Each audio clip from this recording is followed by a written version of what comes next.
প্রথম হচ্ছে যে খেলাপি যে হারে বাড়ছে, এই বাড়ার গতিটা কখন থেকে শুরু হয়েছে আপনাকে এটা দেখতে লাগবে।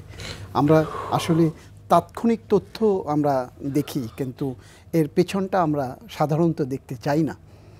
এটি আমাদের একটি অভ্যাসে পরিণত হয়েছে। আমরা পেছন বা অতীতটাকে আমরা দেখতে চাই না। আমরা সবসময় সামনে যেটি আছে সেটিকে নিয়ে কাজ করতে চাই।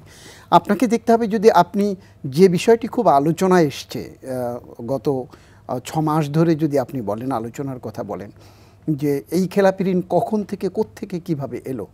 আপনি যদি 11 যে সরকার ছিল সেই সরকারের নির্বাচনের মাধ্যমে, সেই সরকারের অধীনে যে নির্বাচন হয়েছে তার মাধ্যমে যারা ক্ষমতা এলো আওয়ামী লীগ, তারা 2009 সালে কিন্তু 22,000 কোটি টাকা মাত্র 22,000 কোটি টাকা ছিল তখন 2009।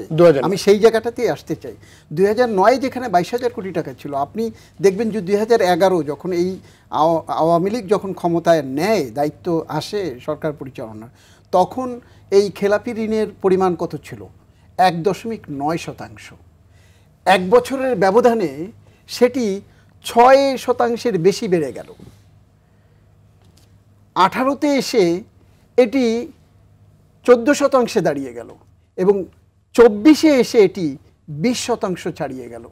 এই যে ছাড়িয়ে গেল, একটি নির্দিষ্ট সময়ের মধ্যে দফায় দফায় যে বাড়লো, কেউ কিন্তু কখনো এটি রিমেডির কোনো জায়গা বা এটি সংশোধনের যে জায়গা, সেটির জায়গায় কেউ হাত দেয়নি। বরং যেটি হয়েছে, আপনি যেটি বলছিলেন যে এটির সংশোধনের পথ কি, এটি সংশোধনের পথ হচ্ছে, যদি আপনি বলেন তাহলে সরকারকে বা কেন্দ্রীয় ব্যাংকে বা নিয়ন্ত্রক সংস্থাকে তার ভূমিকা সুদৃঢ় হতে হবে এবং কোনো দরবেশ বা কোনো ব্যবসায়ী সংগঠনের নেতা বা কোনো ব্যবসায়ীদের অ্যাসোসিয়েশন বা ব্যাংক মালিকদের সংগঠন, তাদের পক্ষ থেকে যদি কোনো রকম চাপে কেন্দ্রীয় ব্যাংক বা সরকার নমনীয় হয়, তাহলে কিন্তু এই জায়গা থেকে বেরোতে পারবে না।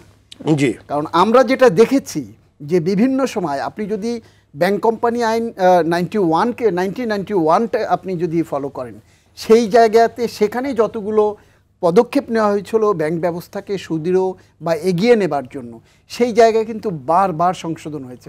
সংশোধন কেন হয়েছে? সেটি এই যে যারা খেলাপি বা যারা বেশি টাকা দেশ থেকে টাকা পাচার করে নিয়ে গেছে, তাদের সুবিধার জন্য, ব্যাংক থেকে নামে বেনামে টাকা নেওয়ার জন্য, মানে ব্যাংকই সহযোগিতা করেছে। ব্যাংকই সহযোগিতা করেছে। আমার পাশে একজন ব্যবস্থাপনা পরিচালক আছেন, সাবেক ব্যবস্থাপনা, উনি হয়তো আরো ভালো বলতে পারবেন। ব্যাংকের যারা ব্যবস্থাপনা পরিচালক বা ব্যবস্থাপনায় যারা ছিলেন, তারা অনেকটা কিং কর্তব্য বিমূঢ় ছিলেন। তাদের হাত পা অনেক ক্ষেত্রে বাধা ছিল। সেই হাত পা যাদের বাধা অবস্থা থেকে যারা শৃঙ্খল মুক্ত হতে চেয়েছেন, তারাই কিন্তু ব্যাংকিং পেশা থেকে বা শীর্ষ পদ থেকে তারা কেউ স্বেচ্ছায় সরে এসেছেন, কাউকে ছিটকে পড়ে যেতে হয়েছে।